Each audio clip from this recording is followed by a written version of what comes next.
बिस्मिल्लाहिर्रहमानिर्रहीम, अस्सलामुअलैकुम। लाभी डॉक्टर शाहिद मसूद के साथ मैं हूं सुमेरा सलीम। नाज़रीन, IMF के वफ़द ने चीफ जस्टिस ऑफ पाकिस्तान से मुलाकात की। चीफ जस्टिस ने IMF वफ़द को अदालती निज़ाम और इस्लाहात से मुतालिक ब्रीफिंग दी। जजिस तकरीरी आईनी तरमीम पर भी वफ़द से बातचीत हुई, जबकि दूसरी जानिब वज़ीर आज़म शहबाज शरीफ साहब से मुत्तहिदा अरब अमारात के सदर के दरमियान भी अहम मुलाकात हुई है। इसके अलावा दीगर मौज़ूआत पर आज हम गुफ्तगू करेंगे। स्टूडियो में हमारे साथ मौजूद है डॉक्टर शाहिद मसूद। अस्सलाम वालेकुम डॉक्टर।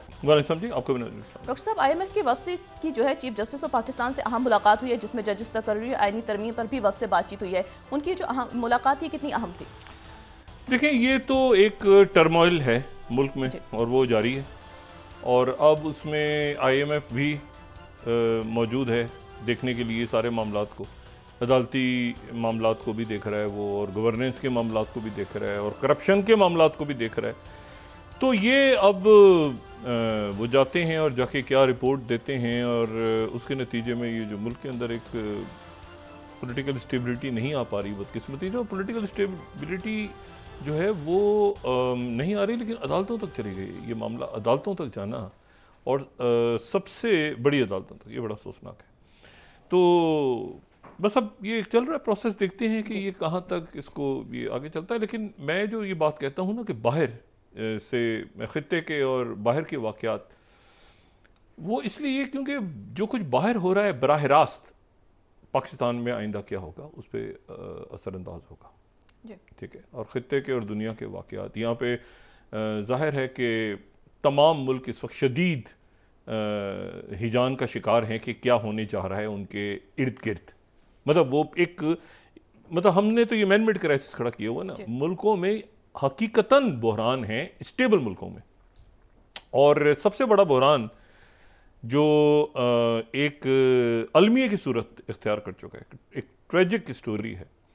वो ये है कि जो कुछ गज़ा में हुआ, और जो अगले चंद घंटे में कहूँगा, अगले चंद घंटे बड़े अहम हैं उसे, यानी एक तो चल रहा है ना एक पूरा प्रोसेस, लेकिन चंद घंटों में कुछ बड़े वाज़ेह मामलात हमारे सामने तब आएंगे जब उर्दन के फरमारवा शाह अब्दुल्ला दोम जो हैं उनकी मुलाकात होगी प्रेसिडेंट ट्रंप से। ये यहाँ से तारीख़ किस तरफ जानी है ख़ित्ते की, दुनिया की, ये मुलाकात बहुत कुछ तय करेगी। शाह अब्दुल्ला जो हैं, Shah Abdullah of Jordan, king Abdullah of Jordan जो हैं, ये 1999 से बरसर इक़्तिदार हैं। तो इसलिए इस ख़ित्ते में जो है वो सबसे पुराने हुक्मरान जो हैं वो शाह अब्दुल्ला दोम हैं उर्दन के। अच्छा, उनकी मुलाकात इसलिए हम होने जा रही है कि 2-3 हवालों से। पहले मामला तो ये है कि इससे पहले चंद घंटे पहले, यानी पिछले 24 घंटों में इस तरह समझ लें, कई वाक़यात पैदर पे हुए हैं। लेकिन सबसे पहले तो ये हुआ कि हमास ने कहा कि हम जो जंगबंदी का मुआहदा है उसके अगले मरहले पे हम नहीं जाएंगे, और ये जो 15 फरवरी का जो दिन है, उस दिन हम जो है यरगमालियों को और कैदियों की रिहाई की तरफ नहीं जा रहे, क्योंकि इसराइल जो है वो जाहिरियत कर रहा है और अपने जो जंगबंदी का मुआहदा है उससे वो हट चुका है। और मुख्तलिफ जो गज़ा में भी उन्होंने फायरिंग इस दौरान की है, उन्होंने एड को जाने से रोका है, और ख़ास तौर पे जो वेस्ट बैंक है, जो मगरबी किनारा है, वहाँ पर शदीद जो है वो जाहरियत की बड़ी है, और एक ख़ातून समेत जो है वो 3-4 शहादतें हुई हैं। ये तमाम जो दिन गुजरे पिछले 1.5 साल या उससे पहले का भी आप अरसा लगाएं तो हमारी तवज्जो गज़ा पे तो रही है, लेकिन जो वेस्ट बैंक में जो कुछ होता रहा है मगरबी किनारे पे, वो उस तरफ शायद लोगों की तवज्जो नहीं गई, जहाँ सारी सेटलमेंट्स हैं, जहाँ सारे जो ये जो सहूनी आबादकार हैं यहाँ के बैठ गए। तो अब इनसे कैसे निपटना है, कैसे, और ज़ाहिर है अगर 2 स्टेट सॉल्यूशन की तरफ जाते हैं तो फिर ये इनको यहाँ से कौन उठाएगा, मतलब ये कैसे, तो एक बड़ा पेचीदा सा मामला है। तो ये जो उन्होंने कहा कि हम अगले मुआहदे की तरफ नहीं जाएंगे। उसकी थोड़ी देर के बाद प्रेसिडेंट ट्रंप जो हैं उन्होंने गुफ्तगू की मीडिया से, और उस गुफ्तगू में उन्होंने कहा कि 15 फरवरी जो हफ्ते का रोज़ है, दिन के 12 बजे तक डेडलाइन, दिन के 12 बजे तक 2 नहीं, 3 नहीं, 4 नहीं, 5 नहीं, तमाम के तमाम यरगमाली हमास ने अगर रिहा ना कर दिए, अब वो सारा जो जंगबंदी का माहदा था वो अब ख़त्म हो चुका है अमलन। उन्होंने कहा दिन के 12 बजे तक अगर तमाम लोग हमास ने रिहा नहीं कर दिए तो उनके जो अल्फाज थे वो ये थे कि all hell is going to break out, यानी आप कहें कि इसको मतलब जहन्नुम के दरवाजे खुल जाएंगे या जहन्नुम बन जाएगा पूरा, मतलब उन्होंने इसको जिस तरह से भी, लेकिन ये है कि बड़ा सख्त ये इंग्लिश में उन्होंने ये बात की, all hell is going to break out. अच्छा, और इससे पहले वो हेल टू पे भी कह चुके हैं, और ये मतलब क्या होगा। अच्छा, उनसे पूछा फिर मीडिया ने कि आपका इससे क्या मतलब है कि all hell is going to break out.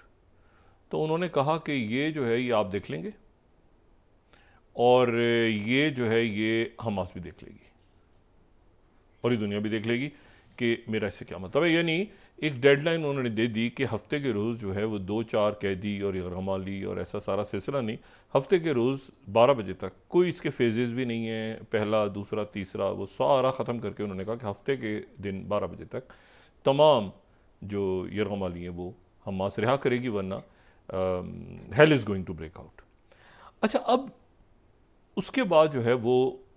Qatar में मौजूद था मोसाद का डेलीगेशन, इसराइल का डेलीगेशन, वो वापस पहुंच गया। नेतन्याहू जो हैं वो अभी सिक्योरिटी काबीना का इजलास उन्होंने बुला लिया, लेकिन ज़ाहिर है कि सिक्योरिटी काबीना का इजलास चलता ही जा रहा है। कई घंटों से वो इंतज़ार कर रहे हैं कि किंग अब्दुल्ला की मुलाकात क्या होगी और उसका क्या नतीजा होगा प्रेसिडेंट ट्रंप के साथ। फिर प्रेसिडेंट ट्रंप से सवाल हुआ कि उन्होंने कहा कि ये मिस्र और उर्दन को ये तमाम जो फ़लस्तीनी हैं इनको लेना पड़ेगा, अपने यहाँ इनको लेना पड़ेगा। और पहले तो वो बाकी मुल्कों का भी कहते रहे, लेकिन इन्होंने ख़ास तौर पे कहा कि उर्दन और मिस्र को लेना पड़ेगा क्योंकि हम उनको पैसे बहुत देते हैं, अमेरिका उनको पैसे बहुत देता है और हम इमदाद उनकी बंद कर देंगे। अच्छा, ये जो बात हुई सारी, इसके फ़ौरन बाद जो है वो सामी अबू ज़ोहरी का बयान आ गया। सामू अबू जो ज़ोहरी हैं ये हमास के स्पोक्स पर्सन है, अब पुराने इस हमास के मेरे ख्याल से कोई दूसरी इंतफादा में भी ये एक्टिव थे काफ़ी ज़्यादा। तो उनका स्टेटमेंट आया और उन्होंने कहा कि जो है ये खाली जो है वो धमकियाँ इससे पहले भी दी जाती रही हैं और हम इसके आदी हैं, और ये धमकियाँ और ये जो सारा प्लान है ये बहुत सी ताकतें पहले भी आईं, बहुत से लोग पहले भी आए फ़लस्तीनियों के ख़िलाफ़ खड़े हुए और नाकाम हुए, और ताज़ा तरीन नाकामी इसराइल ने देखी है 1.5 साल के अंदर, और अब ट्रंप देखने जा रहे हैं। अच्छा, अब ये बयान जो है ये बड़ा सख्त बयान था, लेकिन ये ऐसे मौके पे सारा कुछ हुआ कि जब शाह अब्दुल्ला की मुलाकात होने जा रही है प्रेसिडेंट ट्रंप के साथ, और उसके बाद गालिबन प्रेस कॉन्फ्रेंस या प्रेस ब्रीफिंग या ऐसा सारा मामला भी है। और ये मेरा ख्याल है कि शाह अब्दुल्ला की अच्छा जो किंग अब्दुल्ला हैं ये ज़ाहिर है इनका बैकग्राउंड सब हाशमी फैमिली और सब, लेकिन इनके जो अमेरिका से ताल्लुकात हैं वो बड़े गहरे हैं। यानी 1952 से या उससे तकरीबन कहा जाता है कि जी इनको ज़ाहिर है कि एक तो इस्टेब्लिशमेंट जो है, इस्टेब्लिशमेंट टू इस्टेब्लिशमेंट, ये इंटेलिजेंस टू इंटेलिजेंस, वो जो सिक्योरिटी के हवाले से वो बहुत गहरे ताल्लुकात हैं। दूसरा ये है कि जॉर्डन जो है वो कई आसपास के मुल्कों के बरअक्स जो है वो ऑयल प्रोड्यूसिंग कंट्री नहीं है, तो वो अमेरिका की इमदाद पे बहुत डिपेंड करता है, और ज़ाहिर है टूरिज़म और बाकी सारे मामले भी हैं, और तकरीबन 2 मिलियन फ़लस्तीनी वहाँ पहले ही मौजूद हैं। और ये कई दफ़ा हम बात डिस्कस कर चुके हैं कि वो जॉर्डन के अंदर जो है वो पैलेस्टीनियंस को जगह भी दे दी गई थी, नेशनलिटी भी दे दी गई थी 67 से पहले, और बहुत कुछ, और ब्लैक सितंबर में अच्छी बुरी बहुत सी मेमोरीज हैं। लेकिन जॉर्डन जो है, और इतने जो किंग अब्दुल्ला हैं मौजूदा बादशाह, इन्होंने अपने ताल्लुकात इतने अच्छे रखे कि वाशिंगटन के साथ के जो पहले अरब कई सदूर मेरे ख्याल से काफ़ी सालों से जब से ये आए हैं, तो जो पहले अरब लीडर वाशिंगटन में हमेशा जिनको बुलाया जाता है वो किंग अब्दुल्ला ही होते हैं। मतलब इनकी बहुत स्ट्रॉन्ग वहाँ पे सपोर्ट भी है और इनकी इज्जत भी है और इनकी बात भी सुनी जाती है। लेकिन इनसे मुलाकात से पहले ट्रम्प साहब कह रहे हैं कि अगर वो नहीं माने तो हम उनकी मदद बंद कर देंगे, हमने इनको बहुत कुछ दिया है। अच्छा, 1.5 बिलियन पर ईयर जो है वो जॉर्डन को दिया जाता है और मिस्र को भी तकरीबन 1.3 बिलियन या इसके आगे पीछे कहीं, और बाकी जो मिलिट्री कॉपरेशन या सिक्योरिटी इस्टेब्लिशमेंट्स हैं वो अपने मामलात को दूसरे अंदाज में तय करती हैं। लेकिन ये वो इमदाद है जो कि दी जाती है मुख्तलिफ हवालों से, और ये इमदाद है, ज़ाहिर है ये लोन नहीं है। और चंद मुल्क जो सबसे ज़्यादा जिनकी मदद होती है उनमें से एक मिस्र है और एक जो है वो जॉर्डन है। अब ये बात इस तरह से कहना पहले मुलाकात से पहले कि उनको लेना पड़ेगा वरना हम उनकी इमदाद बंद कर देंगे, तो ये एक ऐसा मामला था जो कि काफ़ी ज़्यादा आप समझें कि मुश्किल मुलाकात होगी। और देखना है कि जो किंग ऑफ जॉर्डन है वो यूएस प्रेसिडेंट के साथ किस तरह से उनकी बात होती है, कहाँ तक मामलात को वो संभाल पाते हैं ट्रंप को। और ये इससे पहले, लेकिन इससे पहले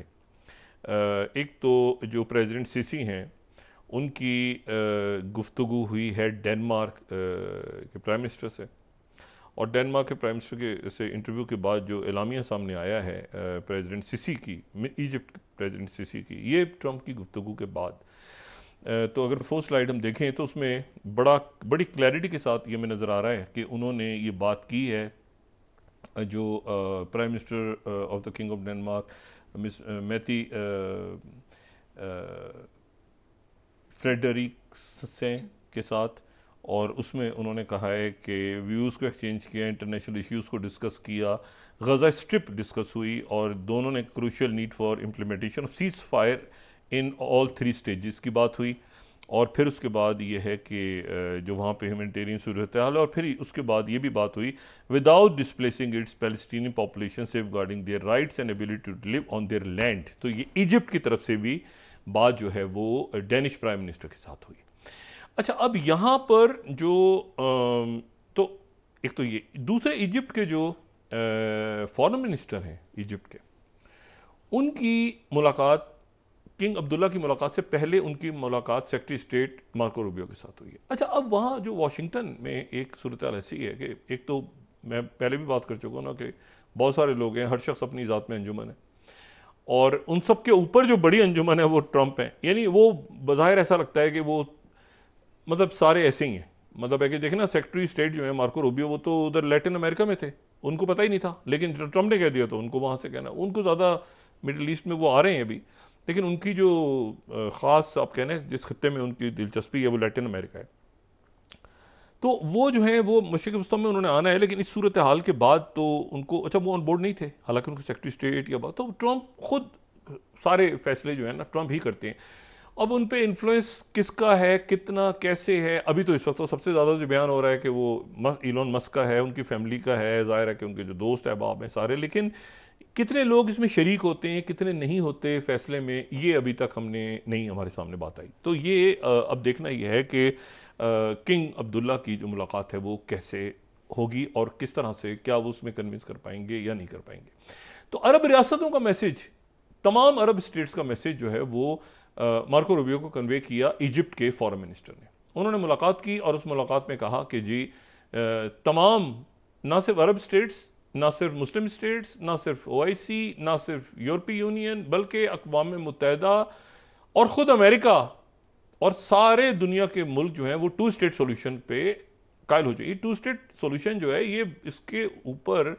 ना फतह में ना हमास में किसी किस्म का, शुरू में था हमास के अंदर इस्लामी जिहाद में, लेकिन उसके बाद जो मीटिंग्स हुई महमूद अब्बास, प्रेसिडेंट महमूद अब्बास की और इस्माइल हानिया की कतर में, और ये पहले हम डिस्कस कर चुके हैं 2017 में 18 में, तो ये सब एक पेज पे आ गए थे कि ठीक है 2 स्टेट, और बड़ा मुश्किल था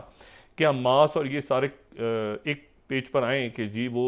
टू स्टेट सोल्यूशन माने, लेकिन सब ने टू स्टेट सोल्यूशन माना, सब ने मान लिया, हमास ने भी माना, सब ने माना। और फिर यहाँ ये जो एग्रीमेंट हुआ है ये इस बात की दलील है कि टू स्टेट सोल्यूशन आखिर में, ये तो अमेरिका ने लिखा है ना बाइडन की, तो टू स्टेट सोल्यूशन पे हमास का एग्री होना, इस्लामी जिहाद का एग्री होना एक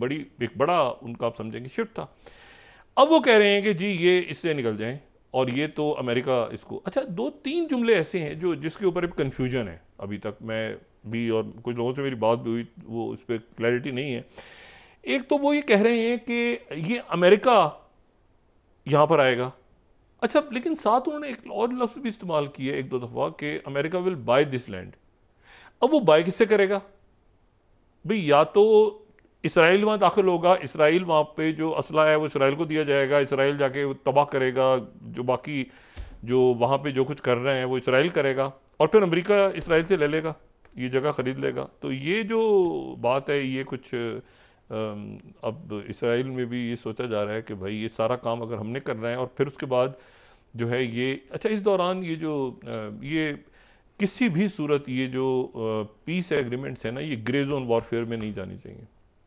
क्योंकि जो मशरिक़ वस्ता में जैसे ये वाक़या हुआ है ना हॉस्टेज बनाने वाला 2014 से और उसके बाद से लेके कई ऐसी आप देखें अभी तक जो याह्या सिनवर हैं उनकी जो मैयत है वो इसराइल के पास है, और उनके पास यहाँ पे एक्सचेंजेस में जो है वो डेड बॉडीज़ भी होती हैं। तो ये अजीब सी रस्म है, लेकिन ये है, इसमें ये अब है तो मतलब हम तो वही बयान कर सकते हैं जो है, बड़ी अफसोसनाक बात है, लेकिन ये बाकियात जो हैं उधर से जाएंगी तो कैसे होगा? तो इसराइली फ़ौजियों की बाकियात वहाँ पे पड़ी हैं, हमास के पास हैं, और वो भी इंक्लूड हैं इसमें कि ये किस मरहले पे किसको हैंड ओवर किया जाएगा। अच्छा एनीवे, अब इशू ये सारा कि इजिप्ट, तो पहला जो है इजिप्ट ने तो कन्वे कर दिया सारा अरब मुल्कों का। अच्छा इजिप्ट की एक हिस्टोरिकल भी एक पोजीशनिंग रही है कि अरब लीग का वहाँ पे बनना, और फिर उसके बाद जो है वो अरब लीग का बनना, और फिर उसके बाद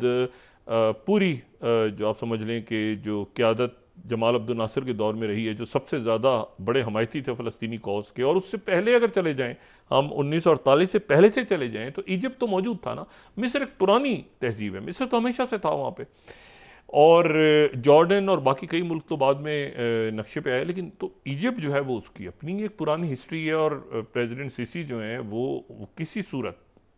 इसको, वो भी उन्होंने भी अपने फॉरेन मिनिस्टर को भेजा और आज मैसेज भी भेज दिया। ये वो वाहिद जगह है जहाँ पर ये नुक्ता है जो मैं हमेशा कहता हूँ कि जियो पॉलिटिक्स यहाँ से निकलेगी, जो भी दुनिया जो भी शेप लेगी आगे जाके उसमें गज़ा का एक इम्पॉर्टेंट रोल होगा। अच्छा लेकिन आज जो सबसे ज़्यादा जो हैरान कुन आप समझ लें, हैरान कुन भी और अहम भी जो स्टेटमेंट आया है, वो स्टेटमेंट है वो आया है सीरिया के जो प्रेसिडेंट हैं, अबूरी प्रेसिडेंट अहमद अशारा,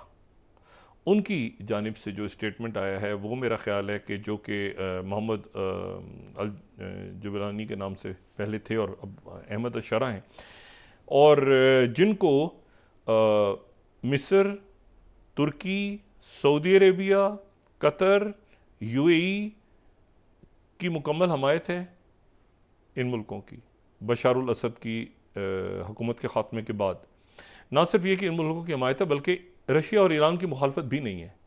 एक डेलीगेशन रशियंस का इनसे आके मिल चुका है,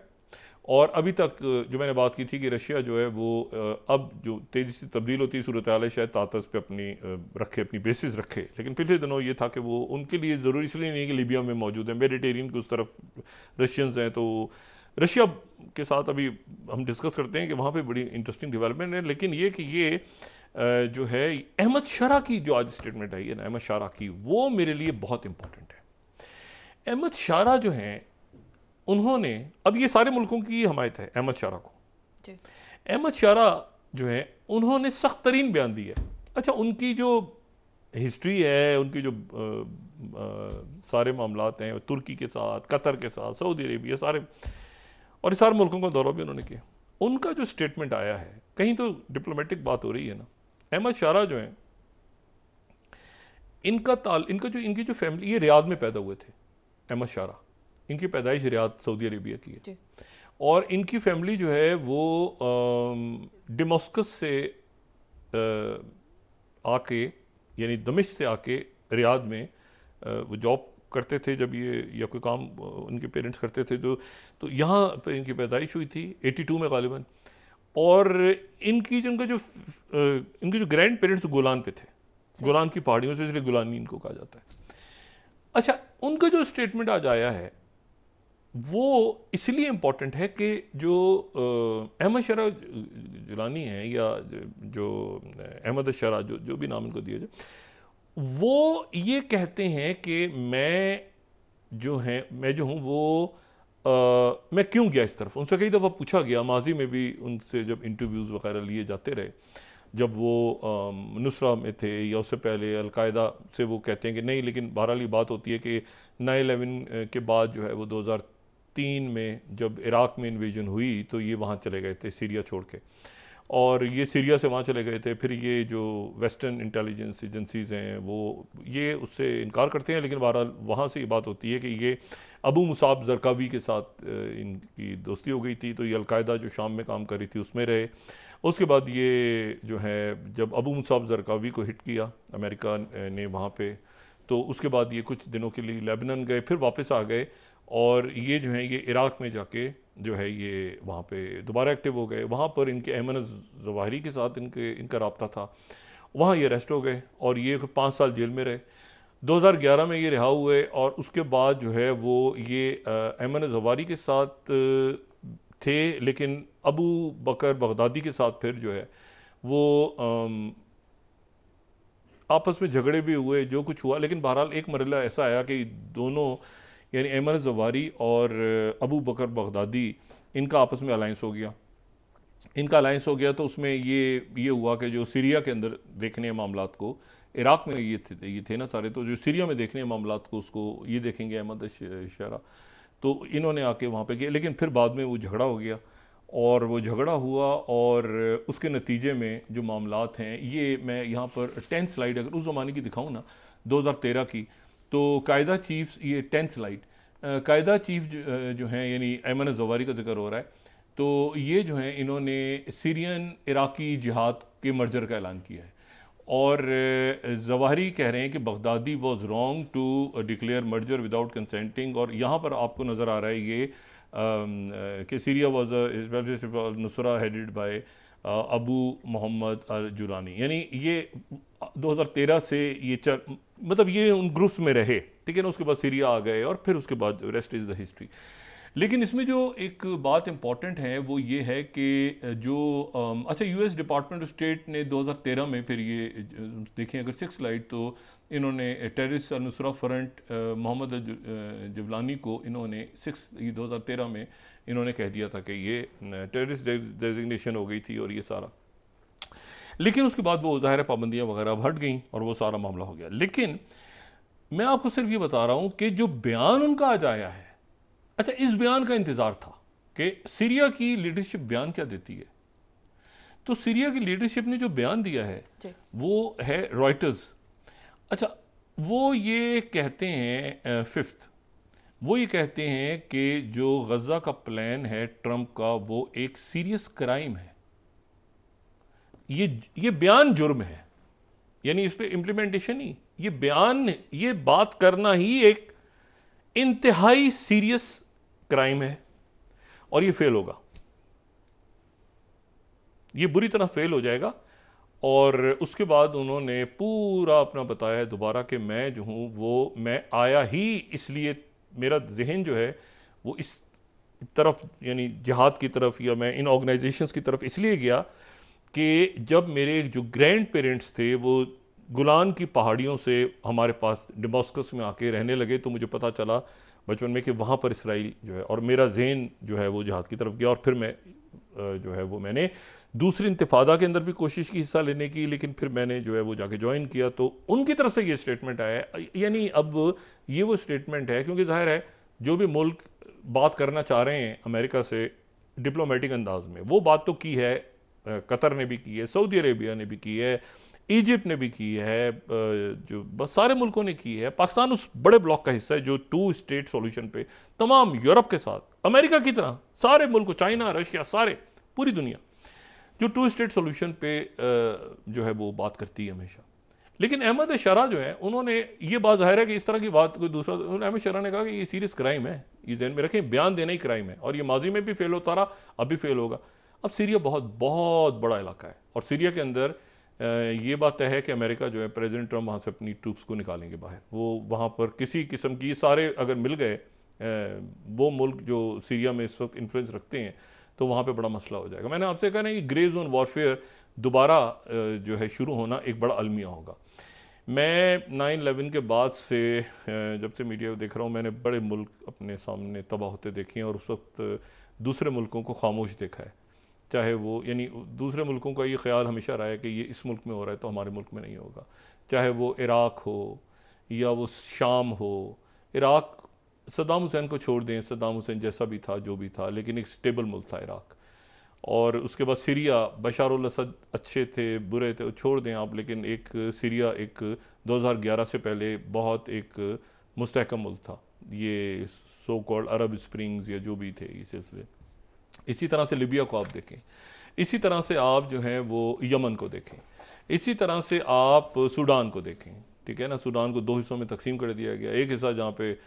सारी रिसोर्सेज थे वो एक तरफ चला गया, साउथ सूडान नॉर्थ का इलाका है, वहाँ पे कैद पड़ता है, तो वहाँ पे वो ले। तो ये जो भी कुछ हुआ है पूरा, अब इशू ये सारा कि इसमें यहाँ पर वक्फे में जाने से पहले मैं सिर्फ आपको ये बात बताऊँ कि यहाँ पर एक बहुत बड़ा तसादुम अब खड़ा होने जा रहा है। वो ये खड़ा होने जा रहा है, मैं चंद लम्हात दूंगा ब्रेक पे जाने से पहले, वो ये खड़ा होने जा रहा है कि जो डायरेक्टर नेशनल इंटेलिजेंस हैं, जो कि अब मेरे ख्याल से थर्सडे को या फ्राइडे तक उनकी कंफर्मेशन हो गई, सेनेट के फेस से वो निकल गई, वो हैं Tulsi Gabbard, lieutenant colonel Tulsi Gabbard, वो अभी भी आर्मी में है, आर्मी में जो, और कांग्रेस वुमेन है वो, उनकी कंफर्मेशन होने जा रही है। और ये जो डिपार्टमेंट है, डिपार्टमेंट ऑफ नेशनल इंटेलिजेंस, ये जो डिपार्टमेंट है, डायरेक्टर नेशनल इंटेलिजेंस का डिपार्टमेंट, ये 2004 में शायद ये बना था, उससे पहले ये नहीं था। उससे पहले जो टॉप बंदा होता था वो डायरेक्टर CIA होता था। 2004 में ये बुश दौर में ये बना ये, और इसके नीचे 18 इंटेलिजेंस ऑर्गेनाइजेशंस इसके अंडर काम करती हैं। उसकी हेड बनने जा रही हैं तुलसी गैबर्ड, और उसके पहले जो हेड थे वो जॉन नेग्रोपोंटे थे। वो इराक से सब सफारत छोड़ के जल्द आए थे उसी ज़माने में, तो उनको बना दिया था बुश जूनियर ने। तो ये जो तुलसी गैबर्ड है, लेकिन अब इम्पोर्टेंट बात यह है कि तुलसी गैबर्ड जो हैं वो तनकीद का निशाना बनती रही हैं। इनके जो ओपोनेंट्स हैं इनको तनकीद का निशाना बनाते रहे हैं कि आप बशार अल असद से क्यों मिली, आप बशार अल असद के पास क्यों गई। ये बशार अल असद से मिली और ओपनली इन्होंने एडमिट किया कि मैं बशार अल असद से मिलती हूं, और वो जो वहां पे दूसरे ग्रुप्स जिनको अमेरिका सपोर्ट कर रहा है, यानी इन ग्रुप्स की तरफ इशारा होगा जाहिर है, तो हमें बशार अल असद की सपोर्ट, तो इनका और आप समझ लें कि तुलसी गैबर्ड का क्या ताल्लुक है। आप सोच लेना कि वो बिल्कुल 2 मुतजाद पोल थे। वो तुलसी गैबर्ड जो हैं वो अगर मैं 2019 का भी दिखाऊं CNN यहाँ पे, तो तुलसी गैबर्ड कह रही है Asad is not the enemy of United states. अच्छा, बड़ी शदीद तनकीद होती थी कि आप कैसे ये असद के बारे में बात कर रही हैं, कैसे बात कर रही हैं, ये कहती थी नहीं। और ये अगर 2017 का देखें तो 7 स्लाइड तो BBC, तुलसी गैबर्ड कह रही हैं कि असद के साथ उनकी मीटिंग्स हो रही हैं। अब मामला ये है कि जो तुलसी गैबर्ड हैं वो असद के साथ असद चले गए, और वो शदीद इनको नापसंद करती रही हैं, उनकी प्रिंसिपल पोजीशन रही है। बल्कि ये हफिंगटन पोस्ट ने, मतलब आप समझें कि 7 दफ़ा उन्होंने ये कहा है कि बशार अल असद ठीक है, और हम जो सपोर्ट कर रहे हैं रेबल्स को, वो हम उनके पीछे, हमें उनके पीछे जाना चाहिए, उनके पीछे। अच्छा, वो अब हुक्मरान हैं वहाँ के,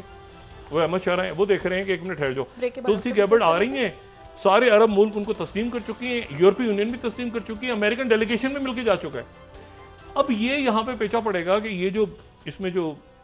एक कहते हैं ना कि ये तो मुल्क है ना, यानी बाकायदा जो, लेकिन जो अहमद शरा और तुलसी गैबर्ड के आपस के मामला हैं ना माजी के, जी आप जरा वक्फा लें फिर उसके बाद बात करते हैं। जी नाज़रीन, वापस आते हैं एक छोटे से ब्रेक के बाद।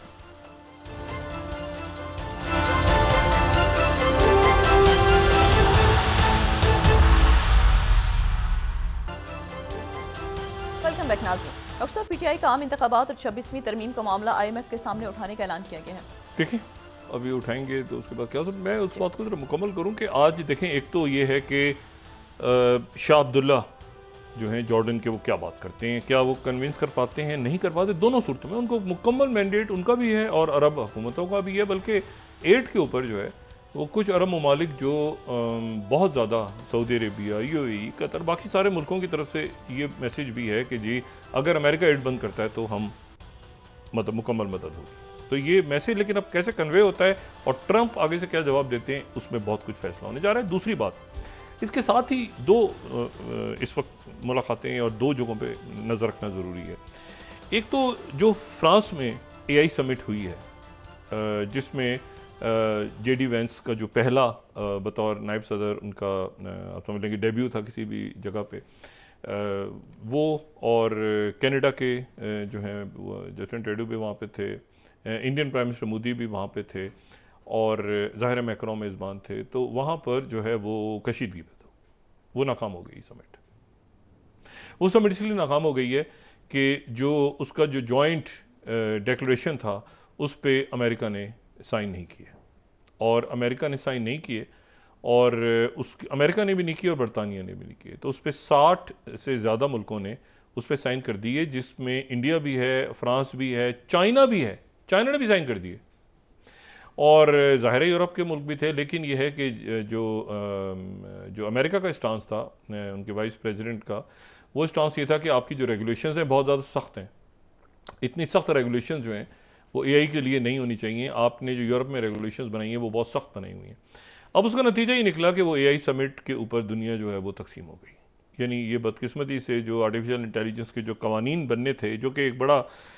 इम्पॉर्टेंट मौका था, तो एंथ्रोपिक के CEO और बाकी जो वहाँ पे लोग, सैम ऑल्टमैन और बाकी जो ओपन AI के मौजूद थे, वो उनकी तरफ से काफ़ी अफसोस का इजहार हुआ इस बात पे। लेकिन एक बात और ध्यान में रखी जाए यहाँ पे, ये एक लफ्ज़ जो है वो होता है ना, फाउंडर सिंड्रोम। ये फाउंडर सिंड्रोम जो है ये एक ऐसी टर्म है कि ख़ासतौर पे जो स्टार्टअप शुरू होते हैं वहाँ पर, और वैसे जो मुख्तलिफ जो ऑर्गेनाइजेशंस में भी ये होता है कि फाउंडर सिंड्रोम जो है स्टार्टअप्स में ज़्यादा होता है ये, क्योंकि उसमें ये होता है फाउंडर और को फाउंडर, ये वाला चक्कर होता है ना कि एक फाउंडर है, एक को फाउंडर है, तो ये स्टार्टअप्स में बड़ा फड्डा हो जाता है कि इसका फाउंडर कौन था। वो तो कहते हैं ना ओपन AI 3 लोगों ने बनाई, 4 लोगों ने, तो अल्टीमेटली वो झगड़े जो शुरू हो जाते हैं। और अगर टिपिकल कोई फाउंडर सिंड्रोम आपने देखना है तो फाउंडर सिंड्रोम आप देखें सैम ऑल्टमैन के दरमियान, जो कि ओपन AI को हेड करते हैं, ChatGPT वाले, और आप इलॉन मस्क के दरमियान देखें जो कि X और टेस्ला और ज़ाहिर है कि बड़ा नाम है, इनके दरमियान एक फाउंडर सिंड्रोम का मसला है।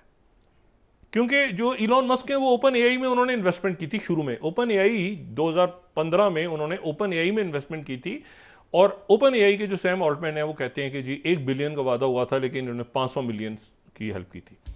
अब पहले 24 घंटों में ये हुआ है कि जो है वो तकरीबन $97.4 बिलियन की पब्लिकली ऑफर की इलॉन मस्क ने सैम ऑल्टमैन को कि आप ये ओपन AI मेरे हवाले कर दें। मतलब मैं इसको खरीदना चाह रहा हूँ 97.4 बिलियन डॉलर्स में। अच्छा, 97.4 बिलियन डॉलर्स में मैं इसको लेना चाह रहा हूँ, तो आगे से जो है वो सैम ऑल्टमैन ने पब्लिकली जवाब दिया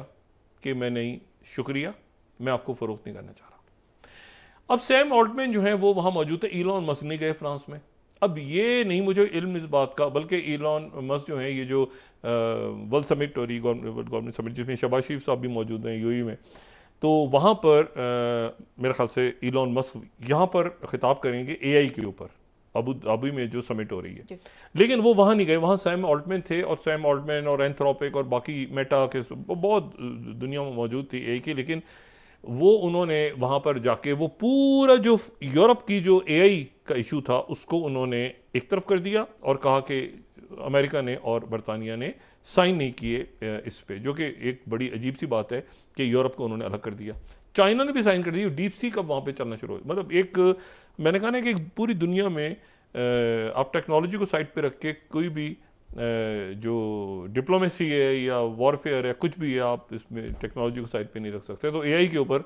यूरोप को अलग कर दिया उन्होंने। दूसरी जो बात है वो ये है कि प्रेसिडेंट ट्रंप ने कल एक और बात की, फॉक्स को उनका जो इंटरव्यू, फॉक्स को उन्होंने इंटरव्यू दिया, और वो इंटरव्यू जो उन्होंने दिया तो उस इंटरव्यू में वो कहते हैं कि जो यूक्रेन है वो तो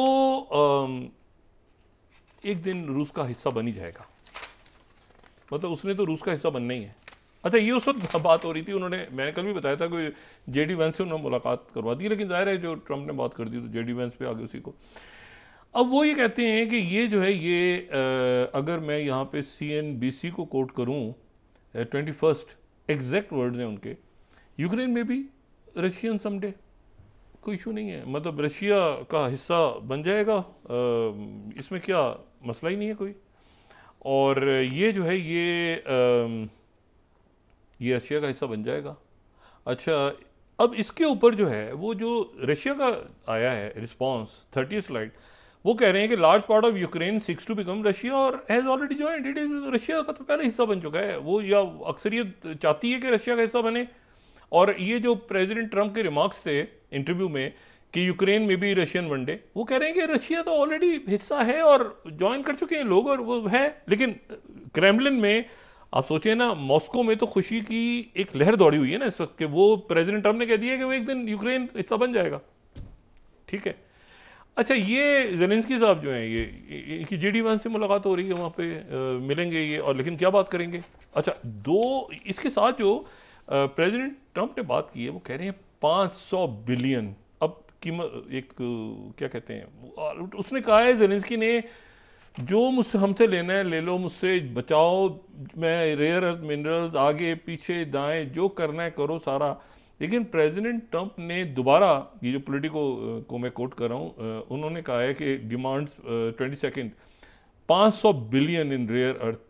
from Ukraine for continued support. क्योंकि उन्होंने वैसे तो कहा कि चला जाएगा सारा, लेकिन ये है कि 500 बिलियन अगर देते हैं तो सोचेंगे कि क्या सिक्योरिटी वगैरह करनी है, आगे नहीं करनी है, तो वो इनके प्री पुतिन के साथ मामला तय होने जा रहे हैं, और वहाँ पर उसका असर पूरे यूरोप में। देखिए, ये जो AI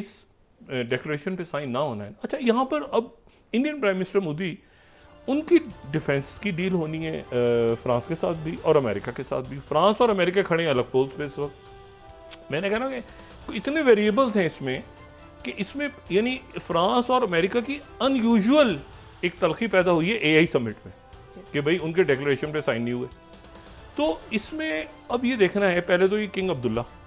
कि क्या किंग अब्दुल्ला कन्विंस कर पाते हैं ट्रंप को, और अगर नहीं कन्विंस कर पाते और ट्रंप उनके सामने खड़े होकर कहते हैं कि नहीं आपको लेना पड़ेगा, मदद बंद कर देते हैं, तो फिर वो अरब ममालिक और तुर्की भी, और साथ ही उसके सीरिया का जो स्टेटमेंट आया है, वो सीरिया के साथ ज़ाहिर है टर्की भी है, कतर भी है, सऊदी अरेबिया भी है, तो वो जो है फिर वो एक नया आप समझेंगे यहाँ पे मामला जो है ये ख़राबी की तरफ चला जाएगा। और इसमें साथ ही ये देखना है कि जियो पॉलिटिक्स अगली दुनिया की तो यहीं से निकलेगी, यहीं से गज़ा से, और यूरोप में जो दो जंगें शुरू, मैं हमेशा कहता हूँ ना, जंगें ख़त्म इस तरह नहीं होती। ये जंग सीज़ फायर भी हो गया ना, ये अगर हो भी गया सारा, तो भी ये इस तरह नहीं एंड हो रहा। ये जो 3 मराहिल की बात हो रही है, कई साल लगेंगे उसको बनाने में, तबाह हो गया वहाँ पे। और मैं सिर्फ यहाँ पे आखिर में जाते जाते ये कोट कर जाऊँ, जो ह्यूमन राइट्स की एक स्टेटमेंट में देख रहा था आज, ये 14 अगर हम देखें तो लास्ट ईयर ये 30 तारीख को या 23 तारीख को 2023 में एक दिन में जो है जो बॉम्बिंग हुई थी वहाँ पे, तो 2 न्यूक्लियर बॉम्ब्स के इक्विवेलेंट बम गिरे थे। 2 न्यूक्लियर बॉम्ब के 25,000 टन वजनी एक्सप्लोजिव एक दिन में गिरा था। ये बात है 2 नवंबर की 2023 की, तो 2 न्यूक्लियर बॉम्ब्स के बराबर एक दिन में। तो अब वहाँ पे क्या बचा है क्या नहीं, लेकिन वहाँ जो लोग मौजूद हैं वो ये कहते हैं कि मर जाएंगे यहीं पे, हम तो यहाँ से नहीं जाएंगे छोड़ के, मारना है तो मार दो 18 लाख लोग। अब ये बहुत इंपॉर्टेंट डेवलपमेंट्स हैं, अगले चंद घंटों में सामने आएगा कि जो यहाँ पे क्या होने जा रहा है। क्या प्रेसिडेंट ट्रंप कन्विंस होते हैं किंग अब्दुल्ला से तो क्या होगा, नहीं होते तो क्या होगा, और क्या इसराइल में ये सोचा है कि भाई एक मिनट अमेरिकन ट्रूप्स नहीं आ रहे तो क्या हम जाएंगे अमेरिका के कहने पे, और फिर हमारे साथ क्या होगा, क्योंकि लोग तो अमेरिका से नहीं, लोग तो इसराइल को पढ़ेंगे ना, तो क्या होगा फिर अगर बूट्स ऑन ग्राउंड नहीं होंगे अमेरिका के, तो हम कैसे डिफेंड करेंगे। अमेरिका जितना मर्जी पैसा दे दे, असला दे दे, ज़मीन पे तो हम है। तो ये एक आने वाले दिनों में मेरा ख्याल है चंद घंटों में क्लैरिटी आएगी, तो उस पर कल देखते हैं, अल्लाह करे कि ये कोई इसका बेहतर रास्ता निकले। जी बहुत शुक्रिया डॉक्टर साहब। नाज़रीन, इसके साथ ही आज का प्रोग्राम अपने अख्ताम को पहुंचा। मुझे सुमेरा सलीम को इजाज़त दीजिए। अल्लाह निगहबान। जी डॉक्टर साहब, अपने दोस्तों रिश्तेदारों को दुआ के लोगों का सब ख्याल रखिएगा। अल्लाह हाफिज़।